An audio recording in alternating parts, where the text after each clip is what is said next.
ರೈತರು ಅನ್ನದಾತರು, ಅವರಿಗೆ ಅನ್ಯಾಯ ಮಾಡೋದಕ್ಕೆ ಬಿಡೋದಿಲ್ಲ ಅಂತ ಹೇಳಿ ಚಿಕ್ಕಬಳ್ಳಾಪುರದಲ್ಲಿ ಸಚಿವರಾದ ಜಮೀರ್ ಅಹ್ಮದ್ ಹೇಳಿದರು.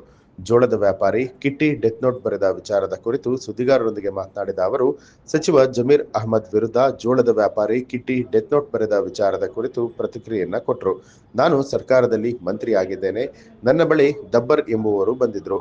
ಅಬ್ಬರ್ ಎಂಬುವರನ್ನ ಅರೆಸ್ಟ್ ಮಾಡಿದ್ದಾರೆ. ಹಣ ತೆಗೆದುಕೊಂಡಿರುವಂಥದ್ದು ನಿಜ, ಆದ್ರೆ ಇಷ್ಟೊಂದು ಹಣ ಅಲ್ಲ ಅಂತ ಹೇಳಿದ್ರು. ಇದೇ ವಿಚಾರಕ್ಕೆ ನಾನು ಸಹಾಯ ಮಾಡಿ ಕಾಂಪ್ರಮೈಸ್ ಮಾಡಿ ಅಂತ ಹೇಳಿದ್ದು ನಿಜ. ನಾನು ಫೋನ್ ಮಾಡಿ ತಪ್ಪಾಗಿ ಹೇಳಿಲ್ಲ. ನಾನು ಯಾರಿಗೂ ಕೂಡ ಅನ್ಯಾಯವನ್ನ ಮಾಡೋದಿಲ್ಲ. ಅಬ್ಬರ್ನನ್ನ ನಾಳೆ ಬರೋದಕ್ಕೆ ಹೇಳಿದ್ದೇನೆ. ಪೂರ್ತಿ ಲೆಕ್ಕಾಚಾರ ಮಾಡಿ ಸೆಟಲ್ ಮಾಡೋದಕ್ಕೆ ಹೇಳಿದ್ದು. ರೈತರಿಗೆ ಯಾವ ಕಾರಣಕ್ಕೂ ಕೂಡ ಅನ್ಯಾಯ ಆಗೋದಕ್ಕೆ ಬಿಡೋದಿಲ್ಲ ಅಂತ ಹೇಳಿ ಜಮೀರ್ ಅಹ್ಮದ್ ಅವರು ಹೇಳಿದ್ದಾರೆ. ರಾಮಕೃಷ್ಣ ಅಂತ ಯಾರೋ ಬಂದಿದ್ರು ರೈತರ ಕಡೆಯವರು, ಅವ್ರಿಗೆ ನೇರವಾಗಿ ನಾನು ಕೇಳಿದೆ, ನಾನು ಏನ್ರಿ ಮಾತಾಡಿದೆ, ಈಗ ನಾವು ಸರ್ಕಾರದಲ್ಲಿ ಮಂತ್ರಿ ಇದ್ದೀನಿ, ಯಾರನ್ನ ಏನಾಗ್ತದೆ ಸಹಾಯ ಮಾಡಿ ಅಂತ ನಮ್ ತಾವ್ ಬರ್ತಾರೆ.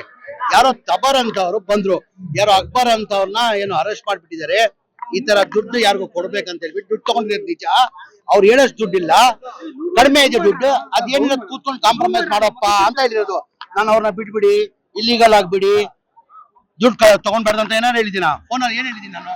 ನೋಡ್ರಿ, ಯಾರೋ ಅಕ್ಬರ್ ಅಂತ ಇದಾರಂತ ಅರೆಸ್ಟ್ ಮಾಡ್ಕೊಂಡು ಬಂದಿರಂತೆಲ್ಲ, ಅವ್ನ್ ದುಡ್ಡು ತಗೊಂಡಿರೋದು ನಿಜ. ಅದು ಅವ್ನ್ ಕೂತ್ಕೊಂಡು ಅಷ್ಟಿಲ್ಲ, ಅವ್ರು ಹೇಳೋಷ್ಟು ಅಲ್ಲಿ ಅಷ್ಟಿಲ್ಲ, ದುಡ್ಡು ಕಡಿಮೆ ತಗೊಂಡಿದ್ದಾರೆ ಅಂತ ಕೂತ್ಕೊಂಡು ರಾಜಿ ಮಾಡಿ ಸೆಟಲ್ ಮಾಡ್ರಿ ಅಂತ ಹೇಳಿದೀನಿ. ತಪ್ಪೇನಿದೆ? ಅದು ತಪ್ಪೇನಿದೆ? ಆಮೇಲೆ ಅಕ್ಬರ್ ಲೋಕಲ್ ಚಿಕ್ಕಬಳ್ಳಾಪುರ, ಅಕ್ಬರ್ ಮೂಲತಃ ಅವನು ಚಿಕ್ಕಬಳ್ಳಾಪುರನೇ. ಈಗ ನಮ್ ತಾವ್ ಬರ್ತಾರೆ ಸಹಾಯಕ್ಕೆ, ನಸೀರಮ್ಮ ಸಾಹೇಬ್ರ ಸಾವಿರಾರು ಜನ ಬರ್ತಾರೆ, ನಮ್ ತಾವ್ ಬರ್ತಾರೆ. ನಾನ್ ಫೋನ್ ಮಾಡಿ ಇಲ್ಲಿಗಲ್ ಆಗಿ ಬಿಟ್ಬಿಡಿ, ಅವನ್ನ ದುಡ್ಡು ಕಲೆಕ್ಟ್ ಮಾಡಂಗಿಲ್ಲ ಹಂಗೇನಾರು ಹೇಳಿದೀನಿ ನಾನು? ಈಗ ಅವ್ರು ತಗೊಂಡಿದ್ರೆ ಕೊಳ್ಳೇಬೇಕು. ಈಗ ತಗೊಂಡಿಟ್ಟಿದ್ರೆ, ಈಗ ರಾಮಕೃಷ್ಣ ಅದ್ ಹೇಳಿದೆ, ನಾವ್ ಯಾರಿಗೂ ಅನ್ಯಾಯ ಮಾಡಲ್ಲ, ನಾವು ಯಾರಿಗೂ ಇದ್ ಮಾಡಕ್ ಹೋಗಲ್ಲ. ಅವನೇನಾರು ಅಕ್ಬರ್ ತಗೊಂಡಿಗೆ ಲೀಗಲ್ ಆಗಿ ತಗೊಂಡು ನೀವು ವಸೂಲಿ ಮಾಡ್ಕೊಳ್ಳಿ, ನೀವು ಕಾನೂನು ಪ್ರಕಾರ ವಸೂಲಿ ಮಾಡ್ಕೊಳ್ಳಿ. ಈಗ ನಾನೇನಂದೆ ಅವತ್ತು ಫೋನಲ್ಲಿ, ನೋಡ್ರಿ ಯಾರೋ ನನ್ನ ಸ್ನೇಹಿತರು ಬಂದು ಹೇಳಿದಾರೆ, ಅಕ್ಬರ್ ಅಂತ ಹೇಳ್ಬಿಟ್ಟು ಏನೋ ಅರೆಸ್ಟ್ ಮಾಡಿದ್ರೆ ಅಂತೆಲ್ಲ, ಅವ್ನು ದುಡ್ಡು ತಗೊಂಡಿರೋ ನಿಜ. ಅವ್ನು ಹೇಳೋಷ್ಟು ದುಡ್ಡಿಲ್ಲ, ಹೆಚ್ಚು ಕಡಿಮೆ ಇದೆ, ಕೂತ್ಕೊಂಡು ಮಾಡಿ ಸೆಟಲ್ ಮಾಡಿ ಅಂತ ಹೇಳಿದೀನಿ ನಾನು. ತಪ್ಪೇನಿದೆ? ಅದು ಅರೆಸ್ಟ್ ಮಾಡಿದ್ದಾರೆ, 10 ದಿನ ಕಸ್ಟಡಿಯಲ್ಲಿ ಇದ್ದ ಅಂತ. ಒಂದ್ ನಿಮಿಷ ಗುರುಗಳೇ, ಈಗ ನಾನು ಹೇಳಿದ ತಕ್ಷಣ ಅವ್ನು ಬಿಟ್ಬಿಟ್ರ? ಈಗ ಅವನು 10 ದಿನ ಸ್ಟೇಷನ್ ಅಲ್ಲಿ ಇದ್ದ, ಕೋರ್ಟ್ಗೆ ಹೋದ, ಕೋರ್ಟ್ ಇಂದ ಬೇಲ್ ತಗೊಂಡ, ಬೇಲ್ ತಗೊಂಡು ಆಚೆ ಬಂದಿರೋದು. ಬೇಲ್ ಕೊಟ್ಟಿರೋದು ಯಾರು? ನ್ಯಾಯಾಲಯ ಕೊಟ್ಟಿರೋದು. ಅವ್ರದ್ದು ವ್ಯವಹಾರ ನಾನೇನ್ ಮಾಡಕ್ಕಾಗ್ತದೆ ಸರ್? ಅಂತ ಸಹಾಯ ಬಂದಿದ್ರು. ಈಗ ನೀನ್ ಬರ್ತೀಯಾ ಬ್ರದರ್?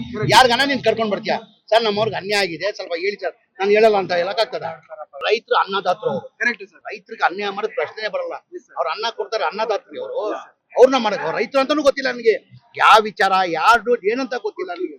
ಅವ್ರೇನಂದ್ರು, ದುಡ್ಡು ಕೊಡ್ಬೇಕಾಗಿರೋದು ನಿಜ, ಅವ್ರು ಹೇಳಷ್ಟು ದುಡ್ಡಿಲ್ಲ, ಸ್ವಲ್ಪ ಕಡಿಮೆ ದುಡ್ಡಿದೆ, ಅವ್ರಿಗವ್ರಿಗೂ ವ್ಯತ್ಯಾಸ ಇದೆ, ಸ್ವಲ್ಪ ಹೇಳಿ ಕಾಂಪ್ರಮೈಸ್ ಮಾಡಿ ಅಂತ ನಾನು ಫೋನ್ ಮಾಡಿ ಹೇಳಿದೀನಿ. ನಾನು ನಮ್ಮ ಮಾಜಿ ಜಿಲ್ಲಾ ಅಧ್ಯಕ್ಷರಿಗೆ, ಈಗ ಚೇರ್ಮನ್ ಆಗಿದ್ದಾರೆ, ಅವ್ರಿಗೆ ಹೇಳಿದೀನಿ, ನೋಡಪ್ಪ ರೈತರಿಗೆ ಅನ್ಯಾಯ ಆಗೋದ್ ಬೇಡ, ಅವ್ನ ಕರೆಸ್ಬೇಕು, ಪೂಂತಿ ಅದ್ ಏನೇನ್ ಲೆಕ್ಕಾಚಾರ ಮಾಡಿ ನಾಳೆ ಅಕ್ಬರ್ಗೂ ಅವ್ರಿಗೆ ಹೇಳ್ತೀನಿ. ನಂತ ಯಾರು ಬಂದಿದ್ರು ಅವ್ರಿಗೆ ಫೋನ್ ಮಾಡ್ಬಿಟ್ಟು ಅಕ್ಬರ್ ನಾಳೆ ಬಂದಂಗ್ ಮಾಡ್ತಾ ಇದೀನಿ ನಾನು. ಅಕ್ಬರ್ ನಾಳೆ ಬಂದಂಗ್ ಮಾಡ್ತಾ ಇದೀನಿ. ಆಂಜಿನಿ ಅವ್ರಿಗೆ ಜವಾಬ್ದಾರಿ ವಹಿಸ್ತೀನಿ, ನಮ್ಮ ಮಾಜಿ ಜಿಲ್ಲಾ ಅಧ್ಯಕ್ಷರಿಗೆ ಜವಾಬ್ದಾರಿ ಕೊಟ್ಟಿದ್ದೀನಿ. ಅವ್ರಿಗೂ ಹೇಳಿದೀನಿ, ನಾನು ನನ್ನ ಸ್ನೇಹಿತರಿಗೆ ಫೋನ್ ಮಾಡಿ ಹೇಳ್ತೀನಿ. ಈಗ ಅವ್ರ ಅಕ್ಬರ್ ಅವ್ರನ್ನ ಕಳಿಸಿ ಕೂತ್ಕೊಂಡವ್ರು ಮಧ್ಯ ವಹಿಸ್ಕೊಂಡು ಯಾರು ಏನ್ ಕೊಡ್ಬೇಕು ಕೊಡ್ಸಿ ಅಂತ ಹೇಳಿ, ರೈತರಿಗೆ ನಾವು ಯಾವ ಕಾರಣಕ್ಕೂ ನಾವು ಅನ್ಯಾಯ ಆಗಕ್ ಬಿಡಲ್ಲ. ನ್ಯೂಸ್ ಅಲರ್ಟ್, ನಿಮ್ಮಿಂದ ನಿಮಗಾಗಿ.